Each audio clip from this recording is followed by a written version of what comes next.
Good afternoon. My name is Eleazar Hernandez. I'm currently a senior at the University of North Texas.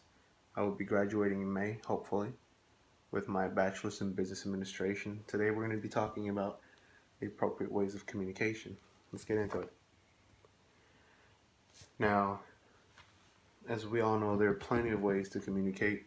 Some of the main points that I'm going to point out today are pretty much your emailing, which is something that we've all done, talking over the telephone, faxing something over to somebody normally used in business, and also your face to face communication.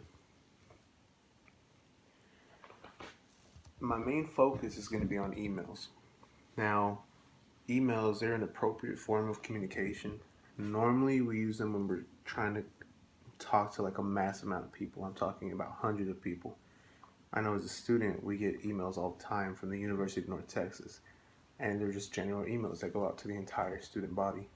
Something like that, something you can communicate with easily, something that everybody checks, and normally something that's not on a time restraint is the way that you want to use an email. Now, another reason to get in using emails is because you're trying to get in contact with somebody that's pretty hard to reach using either the telephone or even face-to-face communication. It's an easier way to get a communication with them because that way they can look at it at the time they have, the time that they're free, and the time they're able just to look at it, basically. Um, Now, in these situations, emails are more appropriate and a lot more effective simply because the recipient can view the message in at his or her convenience. That's kind of reiterating what I was saying earlier. I mean, basically, what we want to use emails for is something when it's not on a time restraint, something that you can allow some time to do, and then basically you can let them reply whenever they do have the time or when they have the knowledge or whenever they know what they're going to reply with. It just makes a lot more sense, especially dealing with sometimes business or school, different things like that. Of course, with school, taking online classes, one of the things you have to do is you have to allow time. The teacher has to be able to be given time to respond to any student. And normally they give a time restraint, say, hey, I'm not going to reply to a question or give me at least 24 hours to reply. That's because you can be emailing the teacher with a question the last minute, maybe 20 minutes before the project is due. Of course, they're not always going to be on the computer. They also have lives. It just depends on the situation. Now, telephone, when communicating through any type of phone, it's important to think of yourself in front of that person. That's one of the main things that you want to do. I've working at a call center before. I've seen and I've heard things over the phone that weren't very nice. It's always good to keep an appropriate level of professionalism with them. You don't want to argue. You don't want to do anything like that over the phone. That's better left off face to face, or even just left out completely out. That's one way to go towards it. Fax on a day-to-day basis. Occasionally, you will use a fax machine to transfer documents. It is always important to remember you're sending hard copies of documents, and anyone can see what you're sending. So it's always a good idea to stay professional. I can't tell you countless amount of times that working at a call center, we also received fax from customers. We received so many inappropriate pictures. I don't know if it was a joke, if it was anything like that, but it's something that the company that I was working for, that everybody saw because everybody used the same fax machine, so everybody was in that room. It was just really inappropriate. It's not the best way to go about it. One of the more typical, one of the more best ways to communicate is always going to be your face-to-face communication. It's the most used form of communication. You know, your teachers, employers, customers, classmates, coworkers.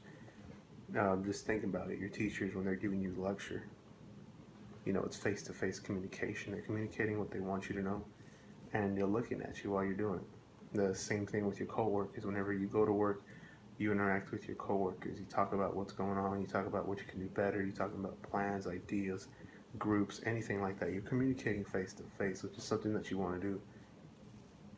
To me, it's something that was always worked a lot better. Um, I'm more of a visual learner, so being able to see a person in front of me and know what their body is, know what their stance is, what their face is like, that's always helped me. It's not the same for everybody, but for me, that's always one of the best ways to communicate is basically your face-to-face communication. Um, some of the things that can alter your face-to-face communication would be like your tone. I'm talking to you in a mellow tone right now. It's one of the more basic tones. Now, when somebody raises their voice, it's pretty obvious to tell that they're either not happy, they're excited, or something along those lines. Your body language, sometimes when you're standing up straight, let's say I'm standing up straight doing this presentation like this, let's say like my entire body's been slouched over this entire time. That's one of the things that can tell you whether you have confidence, whether you're not so ready, not so prepared, different things like that is what it's going to tell you. Your active listening, that's another thing. As an audience member, and as I've gone to numerous amount of presentations, and as an audience member, the presenter, the person up on stage, you can always tell who's who and who's not paying attention just because of how your body is, how your body's slouched, what you're looking at. Are you on your phone? Are you looking at a book? Are you looking at somewhere else? Are you in La La Land, something like that? That's something that you don't always want to do because it's pretty obvious, even when you don't think it is, because you're in a mass amount of people. They can kind of pinpoint out who's paying attention, who's not. All I say in what you're doing, whether it's a listening or being the speaker, just because your body language gives off certain amount of possession that says, hey, I'm listening, hey, I'm not listening, different things like that.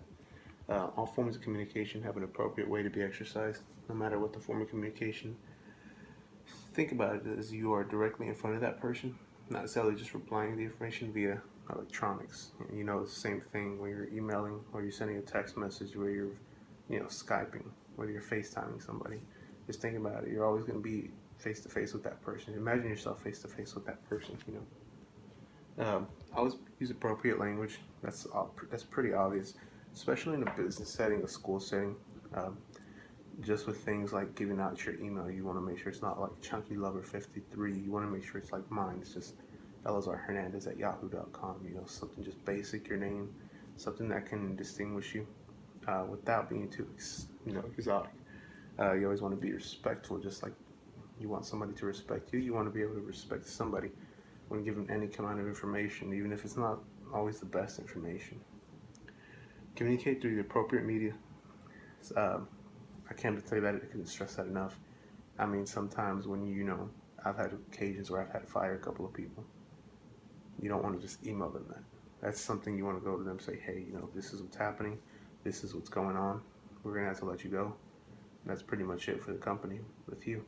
You don't want to say, hey, because in an email they can read it the wrong way. Sometimes they don't necessarily read it when they should.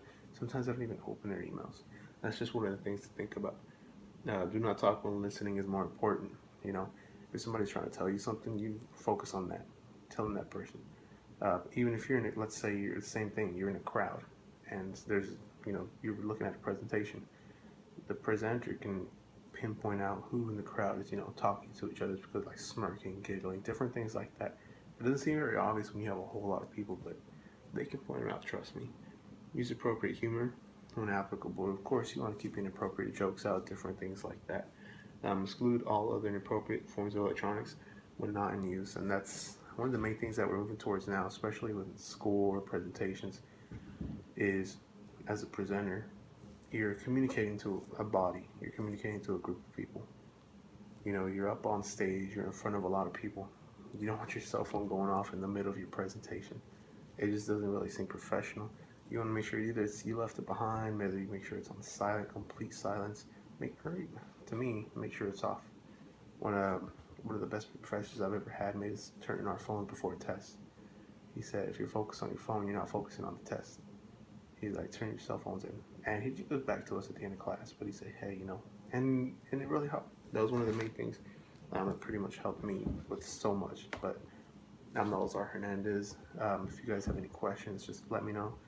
This has been my presentation. Again, I'm currently a senior at the University of North Texas. I should be graduating in May, hopefully, with my bachelor's in business administration. I hope to hear any questions. Please leave them in the comments, any things like that. Thank you.